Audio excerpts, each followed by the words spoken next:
আমরা কেউই আমাদের ফ্যামিলির ফ্রেন্ডস এর সাথে কন্টাক্ট করতে পারছি না প্রবাস দেশ থেকে। সো MSR সোহেল আরবি। আসসালামু আলাইকুম। আসসালামু আলাইকুম রহমতুল্লাহ। কেমন আছেন? জি আলহামদুলিল্লাহ, ভালো আছেন? জি ভালো, থ্যাংক ইউ। জি, ধন্যবাদ আমাকে লাইনে যুক্ত করার জন্য।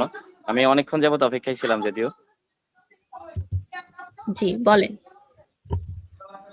জি, আমি আসলেই যুক্ত হচ্ছি। আপনি যে টপিকসে কথা বলছিলেন, আমি অনেকক্ষণ যাবত অপেক্ষায় ছিলাম যে আসলেই যদি আপনি কিছু জানতে চান, যেহেতু আমি দুবাইতে আছি, আপনি জানেন আপনার হুম, সাথে মিট হয়েছে আগে। সো আমরা যারা প্রবাসে আছি আর সবাই তো আমরা চাই আসলে দেশের যে কোনো ভালো দিকটা, বাট কখনোই আমরা খারাপ কখনো চাই না।